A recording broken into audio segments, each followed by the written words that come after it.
model, which we'll talk about today, in working with children with disorganized attachment patterns. And he is the author of several books, and has just done so much for the field of child psychotherapy, as well as, our field of attachment and attachment science and research. And so, Dan, I'm so glad you're here. Thank you so much for being part of the Attachment Summit. Thank you, Claire. It's good to be here. So I'm wondering if we can start off. I know, as different speakers, we've kind of been touching on disorganized attachment and different ways that it manifests, but I wonder if we can back up from that first and talk about what is normal, healthy development and what happens when children don't receive this. Sure. Where do we begin? Let's start with the fact we're social mammals. And social mammals need if we're going to survive, if we're going to evolve and be very effective and productive, successful social mammals, we need to know how to relate. We need to know how to communicate. We need to know how to understand others' communications. We need to know how to, during our relationships with others, how to stay regulated so we don't overreact or underreact. So we're in sync with the other person. So, and then we need to know how to make sense of what's happening, remember what happened, and then generalize from that and differentiate from that, so that subsequent to that, we can adapt to changing environments, new relationships, new situations. The brain develops, it starts from the subcortex and moves to the cortex. And in the subcortex, it's very body-based. Communications are nonverbal. Babies don't have many words, obviously. So we communicate with babies, though, very well, nonverbally, and they communicate with us. Well, how do we do that? We do it with our face, our voice, our movements, our gestures, our pauses, our synchronizing with what the baby's doing. And they do it back. And that facilitates the development of the brain. It really, while we're doing that, it's probably the best way to help to activate the cortex. So the subcortex and the cortex start to integrate. And as you're activating the cortex, then we're moving up into sort of more sophisticated learning in terms of the generalization and the ability to go into the past more, because we have words. We could remember things with words, and then we could take our memories and compare and contrast and communicate other experiences. So what that requires is safety. In order to do that well, babies, are going to die if they're not safe. They're at risk to not living. And how do babies protect themselves so they don't die? Well, they rely on their parents. How do they let their parents know they need help? Well, they cry. They may do some other things, but crying is a very active way. So babies are very good at it, seeking attention, comfort, interactions with parents. And through these interactions, which we want for safety, we also quickly start to learn from these interactions. And not just safe, these interactions create all sorts of development in our brain, so that our moving from our physiological into our more emotional and cognitive, reflective abilities. And then we organize them over time. I'll use the word organization if we want, since we're talking about disorganization. As we organize these experiences, we organize our brain, we integrate our brain, and our brain is able to sort of pull things together in a way that is the most adaptive. And that means we're going to get really good at communicating what we want and understanding what others are doing and seeking support when we need it, getting the comfort and experiences of comfort and joy that we really need. And then off we go to the races. We get better and better at it. What we develop as an infant then is utilized to further develop into childhood, adolescence, adulthood, same skills. Yeah, and you can see when, as we know, like when there's that successful, positive, like roadmap, you have a direction and a place to keep wanting and experiencing and growing and developing. And correct. Yep. Yeah, these are the skills that emerge from good relationships, and they're the skills that we then utilize in maintaining health down in the future. In order to sort of maintain good relation, a sense of safety as we get older, we need decent relationships. We need to be able to take turns and share and laugh and get satisfaction from them and give satisfaction in those relationships. And we get very good at it. Well, if in fact there's a break in that and we've been traumatized, so early relationships lead to mistrust because I rely on you and you end up hurting me. You hurt me in many, many ways. So then I stop relying on you and I rely on myself. And that may, in the short term, keep me safe because being near you is going to make me at risk for trauma. So I start to avoid that. But in the act of avoiding to keep me safe, I'm then turning off my ability to continue to develop because we need those to develop. But now I'm turning off the thing I need to develop because when I first utilized it, it led to trauma. So why would I trust my teacher then? Or why would I trust my neighbor? If my primary attachment figures hurt me, caused pain, caused despair, caused terror, caused shame, I'm not going to then rely on human beings in order to facilitate my development. So then I'm hampered. So who along comes to help this person? A good old therapist or a good old teacher, and we're going to say, "Oh, no worry, we'll help you out." But the kid's going to say, "No, you're not. I've tried relationships once. I'm not going to try it again. And the skills that I need so that you can help me, I'm not developing them."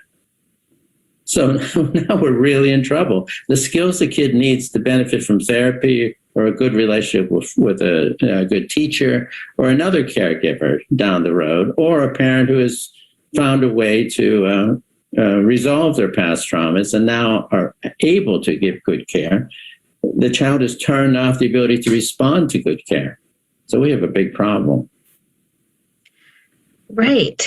And so what happens? I mean, we've talked about ACEs and we talked about these adverse childhood experiences. And maybe you can kind of dive into that a little bit, more of it. And also like you say the child turned it off, but that usually means that the brain isn't developing adequately either, right? Because of these childhood trauma experiences? Correct. So the brain then is going to be compromised in its ability to further develop. Kids with significant attachment problems, if we're focusing here on attachment disorganization, we're going to cover most of those kids because that's the most severe pattern we have. When kids have that, it shouldn't be a surprise. Those kids also going to have major dysregulation problems.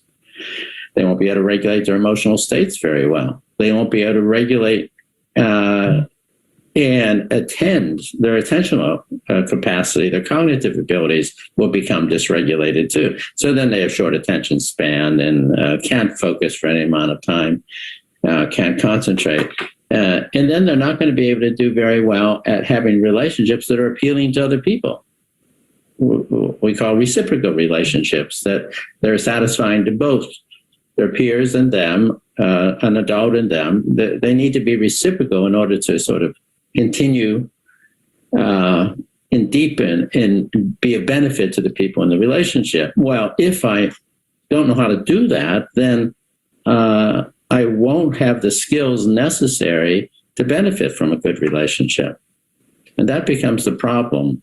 The solution to the original trauma, which is to turn off the ability to develop organized attachment patterns, organized relational patterns, to avoid trauma, is now the same inhibition that I've learned to do that interferes with the recovery from the trauma.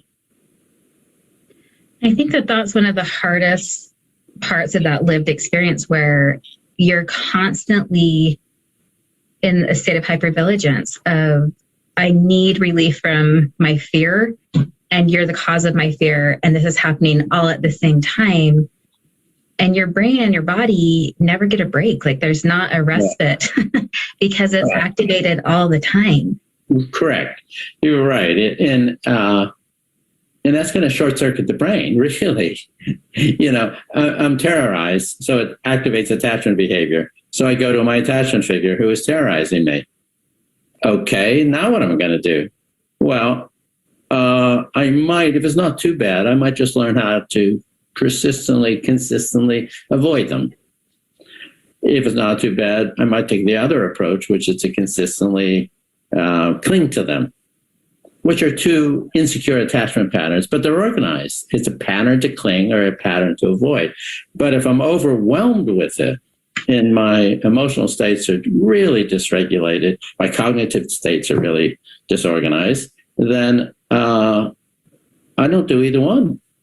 And I'm unpredictable. So under stress, it's hard to predict what I'm going to be doing.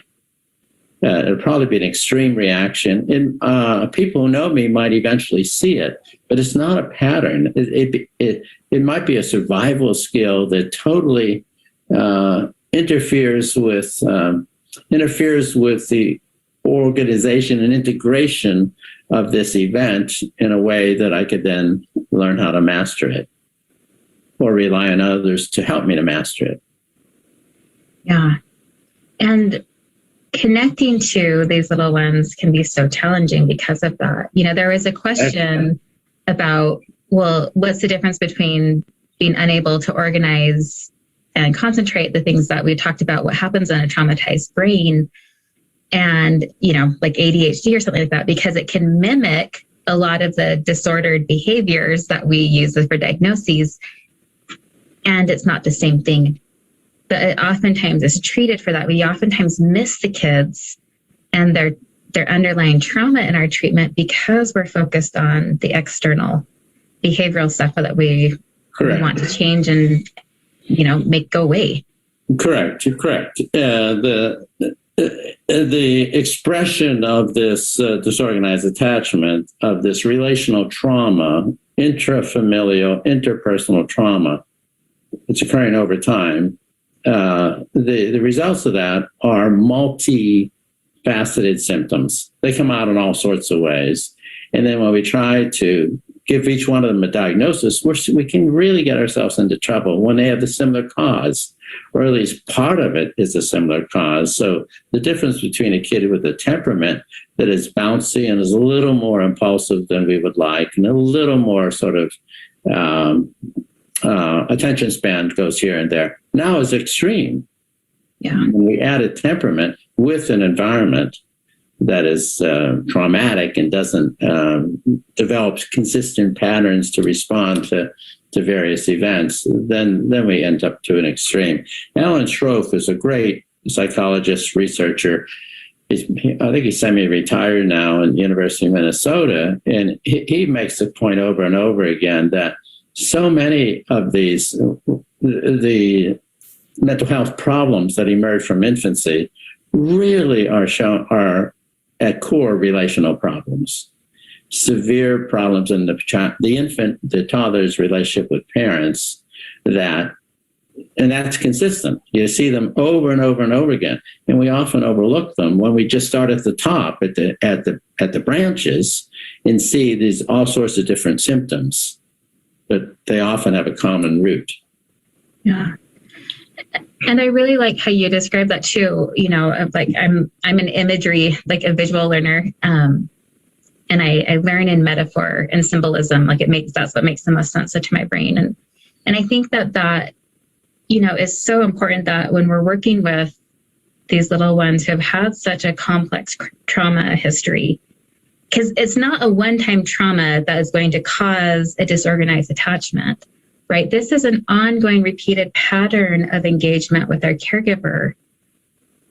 Tends to be, that leads to this development.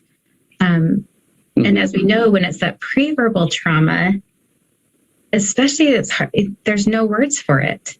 Like we don't have language around that, but we feel it, we express it, we engage in it. Mm-hmm. We communicate it. We demonstrate it in our body, and we also demonstrate it. Though I don't want to have an artificial distinction between words and body expression, because we have a great overlap between the two that integrates the words and the body expressions, and we call that conversations. I could show you videos, and you've seen them. Go on YouTube. You see 7,000 of them. These videos of a parent having a conversation with their infant. And it is so beautiful, and it's entirely non-verbally. There are no words, but it's very clear communication. It's a conversation the two of them are having. And that is the key in human development. It really is. We have to start in the body. We have to start, we call them non-verbal because we adults give priority to the verbal. But we're overlooking the fact these are bodily communications. They're not just nonverbal, they're bodily communications, where their voice, their face, their movements, their gestures, our overall expressions, and how we build, how we slow down, how we go fast. The whole rhythm of our expressions communicates so much. And infants get it. They really do. They can read our intentions by 6 months of age, and they don't have any words. But they know what's going on. They're very clever, these infants. The problem is sometimes we forget our roots. We just forget. Then we go to the verbal, and then because the kid is learning words, and the parent says, "Oh, this kid will learn words. I could influence this kid with words." So we got a 2-year-old now, and the parent starts to lecture the 2-year-old. Like a lecture for a 2-year-old, it works 1,010 billion times, maybe. Lectures don't work because they're just words. In toddlers, 3-year-olds, 4-year-olds, they really still need the meaning that comes from the nonverbal where the words are embedded in the nonverbal expressions. Yeah. And we do that through connection, right? We do that through touch. We do that through these, meeting these attachment needs. You got it. Yeah. Yeah. Yeah, I can see you're interested, Claire, because of your nonverbal expressions. More than, gee, that's very good, Dan. That's a good point you're making. See, that wouldn't work. You have to have a little energy to it. Your voice has to have more energy. Your face has to have energy. Otherwise, I think it's nonsense. You're just saying that because you're told to say it. Yeah. And you're right. Like, kids read us like an open book. Oh, they do. Yeah. Well, obviously. Right. Now, if we want, we could sort of jump into interventions. If I want, I should say, because you're not going to give me a hard time about it. The therapy has been evolving, thank goodness, because originally it started with a neutral stance, an objective stance. And the therapeutic rationale was we want to hide our experience, hide our nonverbal expressions, so we have to be neutral. In fact, the original fellow, Freud, sat behind the person, no cues at all, no clues. You have no idea about my response, because he didn't trust that he could hide his nonverbal. He was a wise guy. And he didn't want any sign to the person of the impact you're having on him. Well, therapy has been evolving. I like to push it along even faster. The kids that I work with, they know I like them. Not because I say, I like you. They're going to say, yeah, right. How many times have I heard that? What are your motives? No, it's because of my face and my voice and my energy, how I am with them. And they will get a sense that I'm responding to something in them that's likable. We call that intersubjectivity. The subjective experience of people in our lives help us to organize our own subjective experience, which babies do with their parents all the time. See, parents have a bias toward their babies. In general, we're talking reasonably healthy parents who are committed to it, who get satisfaction from parenting. And so reasonably healthy parents have a bias that some researchers call a positive delusion, which is a bit unfair, I think, to babies, to the parent. It's not a delusion, but they call it a delusion because they think their kid is the best kid in the world. Mm-hmm. So they call them positive delusions. But I think the researchers are too materialistic here. They're focusing what the parents, a healthy parent doesn't focus on, my kid is going to be the best piano player in the world. Look at those hands. They focus on the spirit of their child. They focus on a quality that's unique to their child that they can see because they love them so much, spend some time with them so much. They see this quality in them. And they, at core, they see the goodness in their baby. And that's what they're responding to and initiating. And the baby is sort of feeling, oh my gosh, my parent thinks I'm the most incredible baby in the world. Maybe I am. So then toddlers have the world. They want the world. They are entitled to the world. Toddlers really like it. And then when they crawl, parents have to say, well, you are the most incredible baby in the world, but you can't pull the cat's tail. No, you can't do that. And then the toddler sort of shrinks a little bit and starts to feel, oh man, there are some limits on my expression, on my individuality. Oh, darn it. But toddlers get it. They integrate the good and the bad mother and the good and bad father because that's part of human development. Because you're not going to be surprised at this, Claire, because they've organized patterns of relationship, including attachment patterns. They're very organized. So they can integrate. One person can set a limit and also cuddle me and enjoy me and say I'm the most incredible child in the world, and I can't do that. And I can integrate that. Healthy kids in good homes do that all the time. They're able to organize all these experiences they're having with their parents. And their world makes sense because of that. Yeah. Well, actually, the sad part, Claire, is that the world of the traumatized kid makes sense. That's true. He's organizing himself to live well in a traumatizing world. Say we got a baby who's crying and they get shaken or slapped or ignored or locked in a closet or something. Guess what that clever baby is going to do? He's going to stop crying. Over the years, I've seen so many foster children who don't cry. These little kids don't cry.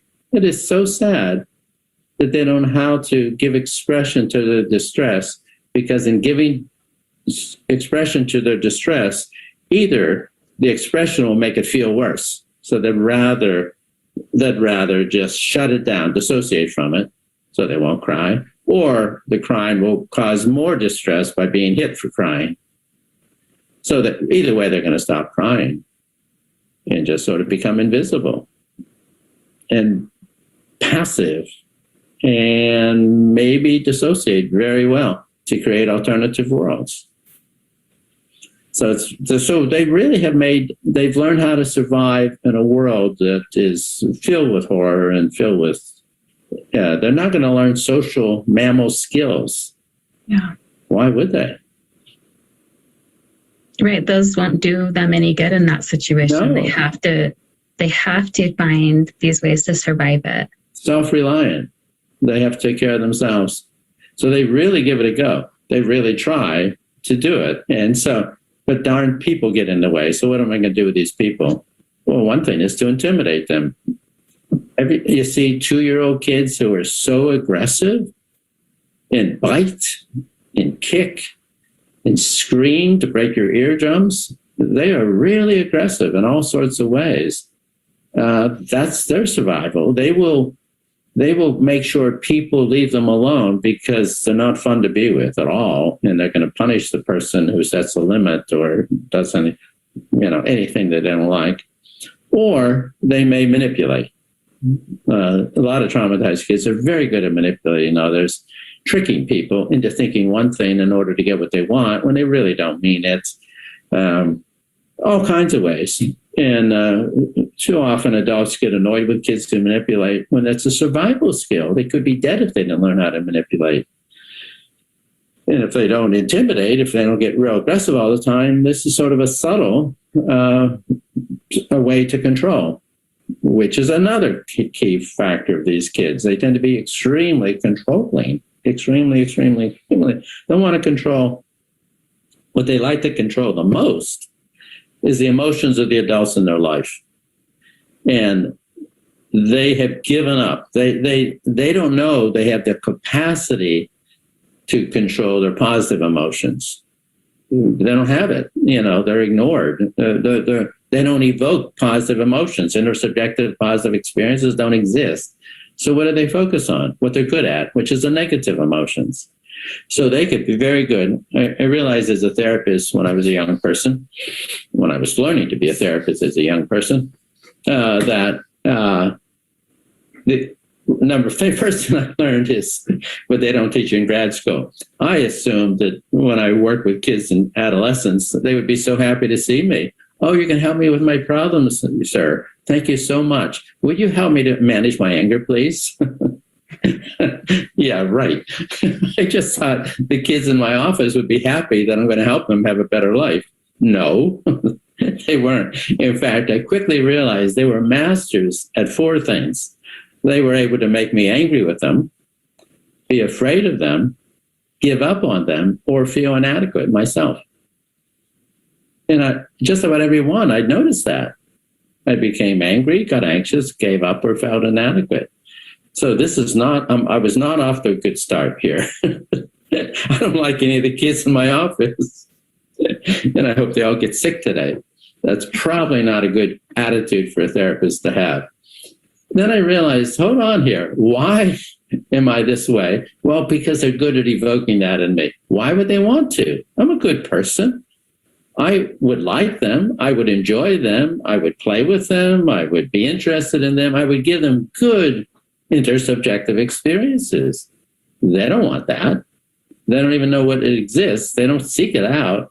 So they go back to what they're good at, which is making people angry, anxious, give up, or feel inadequate. So as soon as I realized that, I didn't take it so personally.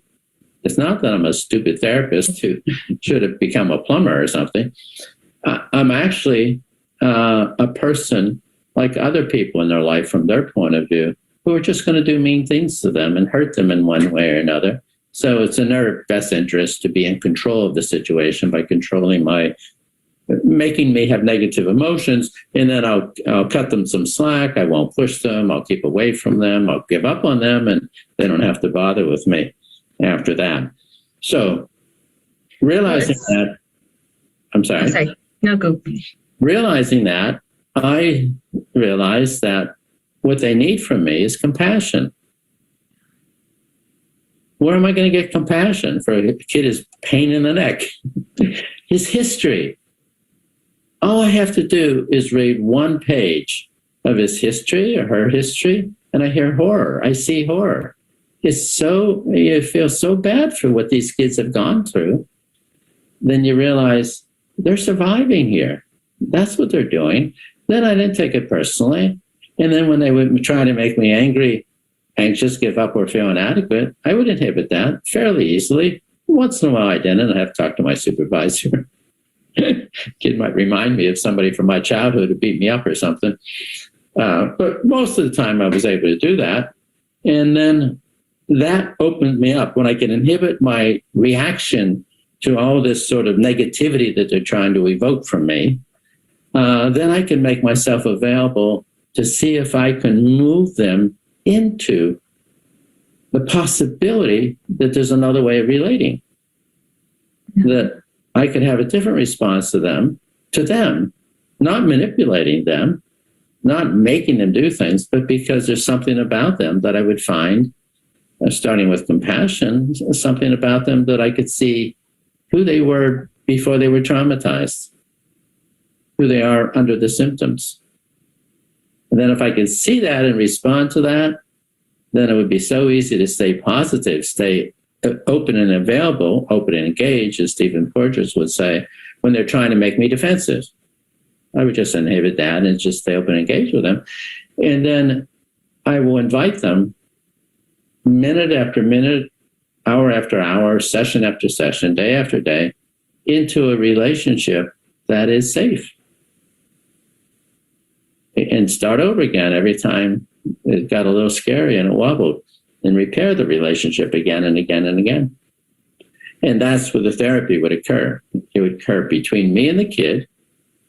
in order to reintroduce him or her to what they wanted when they were infants. This nonverbal, synchronized, attuned, intersubjective way of being between an adult and a child that parents who have had a decent childhood themselves do naturally with babies. And then again, when they start to crawl, we start to forget that. And then when they're 3, we don't do it. We just give them lectures. Yeah. And I think that seeking of care and connection, it's like you want it so desperately. And it's also something that is the most terrifying thing to you too, because that would mean I'd have to be vulnerable. Correct. And give space for that in this relationship. And it's way easier to control the situation and just do what is normal. Yes. Right? Even if it's maladaptive. Yes. Than to trust that something could be different, or even I think sometimes, in my experience with some of these little ones in big kid bodies, even the possibility to entertain the idea of hope for something different can be so overwhelming and so scary. Yeah. It really is. Yeah. And I think it sounds like you and I are really similar in that, of like when we can recognize that underneath the behavior, like the behaviors are just behaviors, like yes. They just are behaviors. There's purpose for them. Yes. But they're to protect me. So if I can get you activated and reactive and being like the crazy man over there, the attention is going to go over there and stay away from me. Yes. And that's a way that I can stay in control. Yeah. While everybody else is, we'll bouncing off all over the place. Yeah. We'll avoid. Clever therapists are good at making clever referrals, justify not seeing a kid we don't like. Mm-hmm. Oh, this kid needs somebody 4 years older than me with brown curly hair. Sometimes I would laugh at the referrals I got. It's just, what? Why would this actually help the kid? Well, it's I know the therapist didn't like the kid at that point, and he's desperate. He or she is desperate for a reason to get someone else to see them. And I think it's easy to become just as helpless and hopeless as the child feels. Oh my gosh, yeah. And to really believe that about yourself, of like, I'm inadequate. I don't have the skills or training to be with this little one and to help them anymore. You got it. And then I stop trying. I feel inadequate. Yeah. Yeah. And it becomes that self-fulfilling prophecy of the child of, see, I knew I cannot trust you. You're just going to leave me like everybody else and hurt me. So you put your hand on something that I didn't get to in terms of, so I inhibit the negative response of the kid and persistently introduce him to the positive. And then he persistently rejects it. He's anxious about it. He minimizes it. He runs from it. He tries not to look at it or experience it. And then now I'm being rejected. I'm giving him my best shot. I'm giving him a relationship with a good person. And he says, no, I don't want it. Now, the risk now is that I will give up. And I will feel inadequate, or I feel this kid is hopeless. Years ago, I remember seeing when we felt that way toward our clients, children or adults, we just gave them a worse diagnosis. That's not funny. But we really did. The diagnosis changed when we weren't able to help them. We'll show you. We'll just give you a worse diagnosis. That's not my point. My point is that when the kid, I have to totally accept the fact that when I introduce a positive response to the kid, it may make him or her anxious because it doesn't fit their sense of self. And they may well really react strongly with rejecting it. So I have to be cautious about it. I can't flood them with this positive experience. It might be overwhelming, cause so much anxiety, not going there. Teenagers really don't like empathy, for example. Makes them very anxious because it makes them vulnerable.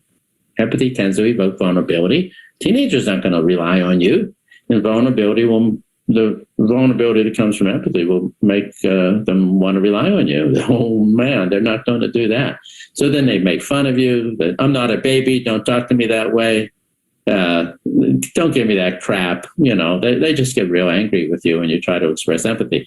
So the question is, don't express empathy? No, they need it. So they get it anyway. What do? You sneak it in there. You do it in a sneaky way. So empathy is an affective and a cognitive component, right? There's understanding, and there's also a feeling that I'm feeling with you. I'm connecting with you in an affective way. I feel the pain you went through, and I understand it. So when teenagers don't like it, instead of saying, oh my gosh, how hard that must have been, I'll say, that must have been pretty hard. I'll emphasize the more cognitive understanding, because the affective really scares them. And then one step at a time, they probably will accept that must have been pretty hard, and we'll continue our conversation. And maybe half hour later, I'll say, gosh, how hard that was. And they'll accept it. So we sort of hold off on the affective resonating bit, approach it more from a cognitive reflective bit, and I'm okay with that. But just keep away from the emotional thing, which will make me vulnerable. So we have to be very patient with that process. Extreme, forget therapy for a second. I was seeing this adopted boy, 8-year-old boy, who would scream and scream and scream at his adopted parents. He would just yell at them and fight and fight and fight. Wonderful people who were wearing down, as you would think, and doubting themselves. And what did we do? And will this child ever love us? And, why is he rejecting us? So in therapy, one of the parents said something, and the kid starts swearing at them. A little kid who knows how to swear really well, and it came out in a screaming way. And so I had to match his affect, which is part of the model of using intersubjectivity. I was attuned with his emotions, so I matched his affective expression of his emotion by saying, my goodness, you're angry with your parents right now. You were so angry, it's hard for me to understand. Any sense of what it's about? He looked at me, oh, stupid. And I said, well, if we could figure it out, it'd be really great. Does it mean you don't love them? I do love them, you idiot. I do love them. Then what does it mean? Help me to understand. What's the screaming about? I don't want them to love me. Oh. Yes. That was the heart of the matter. He went right to it. He didn't want them to love him. That was the scary bit. Yeah. So just like in therapy, we have to learn we can't really push the positive at the kids. We sort of gently introduce them and invite them to experience a bit of it, and a bit more, and a bit more. A real hard thing for adoptive parents is to do that. Yeah. They want to give him so much. They know his history, how horrible, he didn't have A, B, and C. They just want to give it all. And then it scares them to death. So we have to find a way to do it gently and tell parents to realize somebody who's in a desert, you can't give them a gallon of water. You just give them a half a cup. Yeah, little bit by little bit. Yeah. And I think that's one of the hardest parts. I think especially when we're working with older children who, have been adopted or they've had multiple significant attachment ruptures in their life, and they haven't had the chance yet to ever feel what like a positive, caring connection could be. Correct. And it's like what you want most desperately as a human. Yeah. And it's also the very scariest thing.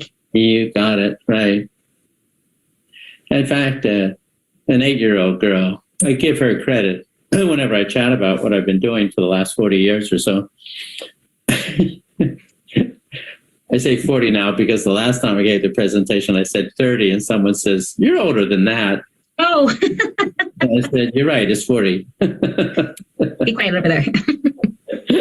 So anyway, over the last 40 years, about 40 years ago, I was seeing an 8-year-old foster kid.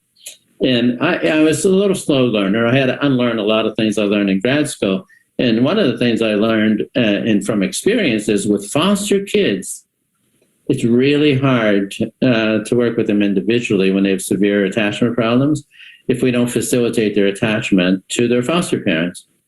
Then I also learned that there's the traditional family systems work that I've been trained in didn't quite work because the traumas did not evolve within this foster home. And the foster parents aren't really signing up for that either. So anyway, so I had a foster mother sitting there with this little girl, this 8-year-old girl, and I didn't know what to do with the foster mother, but I know she had to be there. So she was sitting there, and the kid was sitting there, and we're chatting.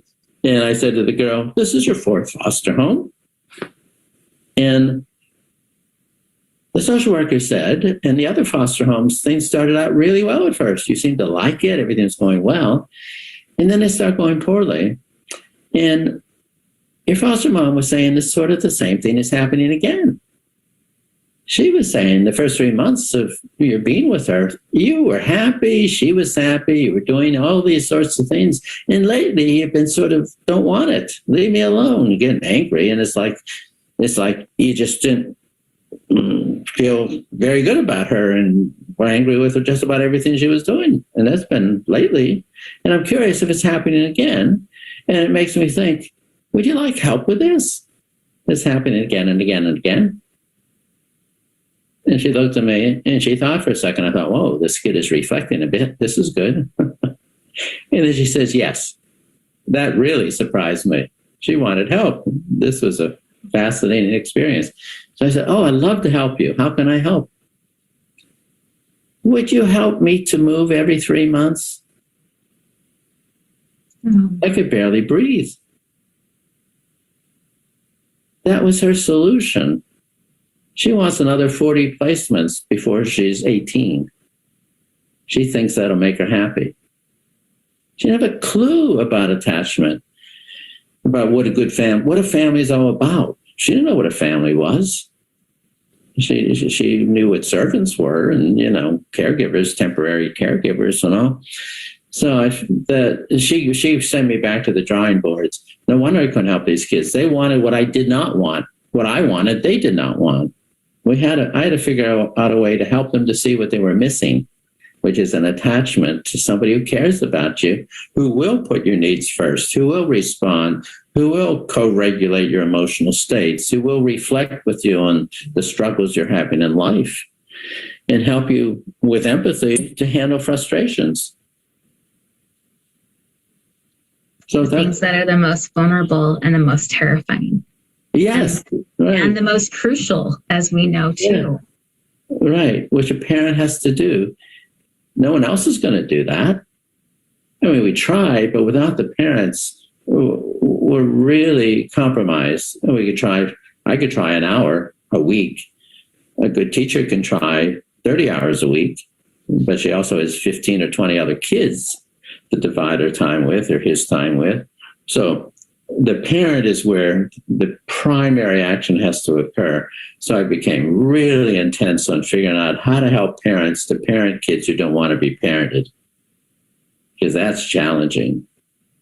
I don't want just a good person. I don't want somebody who raised their kids well. I do want, take that back. I do want somebody who can raise healthy kids well. Yeah. But they have, beyond raising healthy kids well, they have to be able to raise well disorganized kids who have attachment disorganization, who have multiple trauma, relational trauma, many of the ACEs. These are the kids who don't want it and don't know how to regulate and don't know how to reflect, don't know how to do intersubjective connections. And that's hard. It is. And I think for a lot of therapists, this is where they find the work can be really lonely too. Like working with this population of kids, it is lonely. Mm-hmm. Where you're like, we are going, I always say, I'm like, it's like slow, like molasses, like just drip by drip by drip. Yeah. And I think when you haven't had experience working with disorganized attachment, it's easy to think, well, here's the things that you should be doing versus the things that you can or could be doing in reality. Mm-hmm. Yeah, it is. It is on the one hand. On the other hand, I was attracted to work with these kids because I thought reasonably healthy kids in reasonably healthy homes who have a bit of, adjustment problems and all. And I figured, if I can't help them, or if I don't help them, or if they don't get therapy, what's the worst that's going to happen? They'll become neurotic like me. That's no big deal. What's wrong with being neurotic? But they'll get by. They won't be in prison. They won't have severe substance misuse issues. They won't beat up their partners and their kids. In general, I could have confidence that they'll struggle in life, but they'll probably turn out pretty well. It was the kids that I knew are at high risk not to do okay, high risk to have the opposite of all those dysfunctional areas of life. Those are the ones I was really attracted to work with, because I thought that's what therapy. That's where the highest need for a good therapist is there. So then I had to figure out how to reach them. Then, just like I wanted to teach the caregivers how do I connect with a kid who doesn't want to connect. I had to do the same thing. How do I connect with them when they don't want to connect with me? Yeah. And I know the question immediately in the chat box is going to be like, yeah, how do you do this? How in your model and in your perspective, how do clinicians do this? Well, as you say, patiently. Yes. One step at a time. Yeah. But what I did when I was trying to figure out how to utilize attachment theory and principles and research in therapy, because back then there was no efforts to bridge into therapy. There are a number of different efforts now, but back then there weren't. So I relied a lot on my three kids. What was I doing with my three kids to facilitate their attachment with me? My kids wanted it. They wanted to connect. So it was reasonably easy. But still, what was I doing? Then I realized it had to be intersubjective. I couldn't have a neutral stance. Yeah. I had to discover qualities in the kid that was under the symptoms. And then I had to convince the foster parents or the adoptive parents, or sometimes I was helping biological parents who had been able to stop drinking, who had been able to sort of deal with the demons from their past and no longer abuse their partner, and no longer more severely depressed, and whatever, how to help them. So when I was focusing on that, I had to show them what healthy kids need and help them to see this kid's developmental age is not 7 or 12. Developmentally, he or she is much younger. So we have to find a way to relate to them the way and open them up to human beings the way babies naturally relate to parents, and parents naturally relate to babies. That doesn't mean I'm going to give the kid a bottle and rock them in my arms. That doesn't mean that at all. It just means I'll use my voice in a similar way. I will exaggerate the prosody of my voice. There'll probably be more rhythm to it, more expressiveness. I will put more energy into helping the kid experience me as being with them in their experience, which we call empathy. I'll make my empathy very obvious. You will know unless the kid makes them anxious. Then I'll slow it down and find a way to gradually get there. I will do what I did with my kids when they were young. The core of our relationship was problems are no big deal. Our relationship is more important than any old problem. And who you are as a person is not being evaluated by me, only your behavior. And your behavior is never going to be too big for the relationship. The relationship will always be able to contain the behavior. So I had to figure out how to communicate that and help parents to communicate that. And so I figured, how do I then? So one is I have to demonstrate empathy in a way the kid can experience it. I have to totally accept the child and not accept all the behavior, but 100% accept the child under the behavior and communicate acceptance. How do I communicate acceptance? So I focused on that. How do I use my voice in a way that shows you I'm not evaluating you? How do I help the kid who's been traumatized and came up with stories that you can't trust people, for example, and you're a bad person, for example, the shame and the fear that permeate their lives. I fear everybody. I don't trust them. And I'm worthless anyway. Then why would a new person take care of me? Number one, they don't do it. I don't trust people. And number two, they'll take care of good kids, not the bad ones. So I have to then help the kids develop new stories. And then I started focusing on curiosity, not judging, but just understanding. And as I understood, what emerged was their story. A story, and when kids finally sat there and they looked at me and they would just say, no, it was my fault that my parents abused me. And I'll say, you think it was? Help me understand. Why was it? Because I was bad. Okay. So here, all these people are saying your parents made a big mistake in abusing you, and you're saying they wouldn't have done it if you weren't bad. They wouldn't have. It's because I was bad. So you see the problem. He or she has a story that is embedded in shame that they're going to relive again and again and again and again. So I have to introduce them to a new story about what does that mean then? Help me understand that. And that, the key there is I have to experience it. I better not experience them as being bad, number one. And then I have to experience their pain, their sadness, their fear, their loneliness, and their shame. Then I have to be with them so they can regulate it. I have to co-regulate their shame and their fear and their sadness, and so that they're able to give expression to it. And then they start to doubt the story. Then they start to get vulnerable. And then they have to be safe enough to be vulnerable. And then from there, they become open. Well, what is it then? I'll give you a very brief, I don't know about the time here. I'm chatting. Yeah, we're good? Can I tell you another story while you have your Pepsi? My coffee, yes. Your iced coffee. Oh, okay. Caffeine. Yeah, this is a bit stronger caffeine, right? You've been chatting with people all day. You really need to keep your energy up. All right, we're worth my IV drip. Yes, right. Okay, 10-year-old. Very briefly, hey fella, do you recall why you came into care? No. You were 4 when you came into care.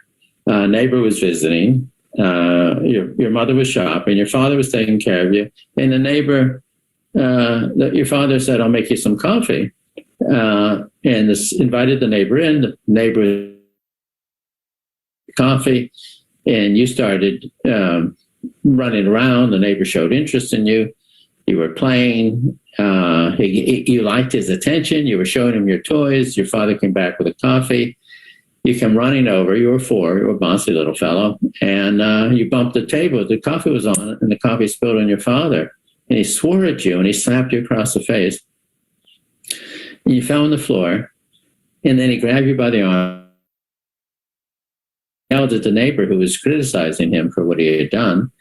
And he told him to leave. So the neighbor called the police. The police came, and they said they had a report that you had been hurt, and they had to check it out. Your father got angry, would not cooperate. They found you in the closet. And since he wouldn't cooperate, they said, we don't know if you'll keep him safe or not. So we're going to take him to the social services. And here's where you go talk to the social worker, and he or she will talk to you about your son returning. Your parents went down that afternoon, but were so angry about it all and wanted you back, but would not cooperate. And then you went into foster care. That was 6 years ago. This is your 3rd foster home. It's long-term foster care, and you'll be staying here. It probably,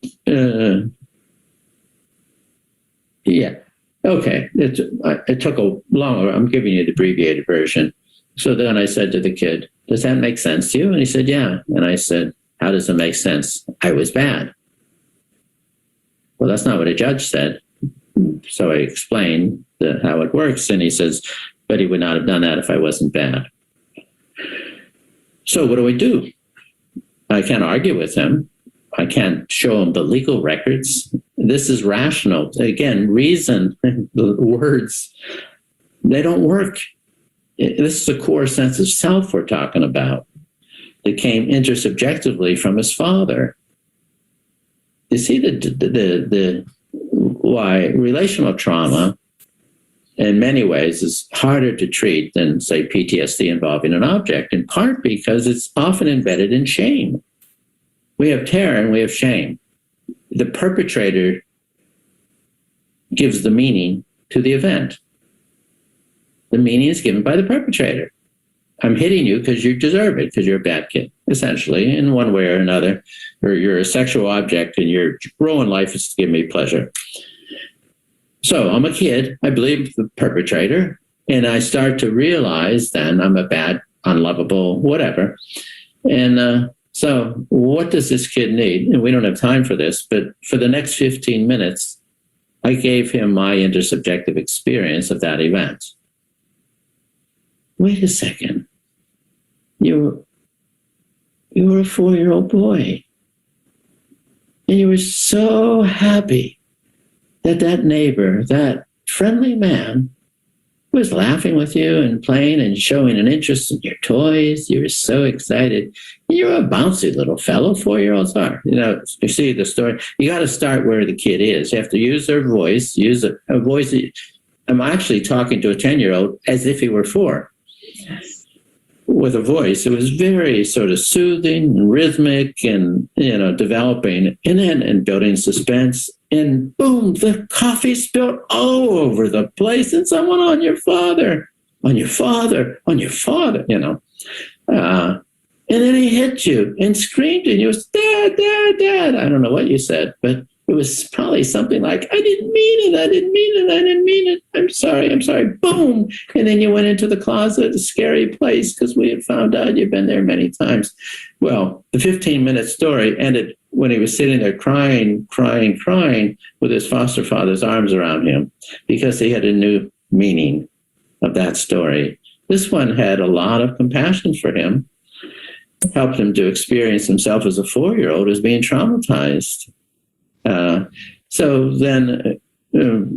this is a beginning. And then I said to the foster father, how do you make sense of that?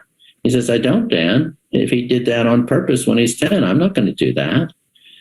He's a child.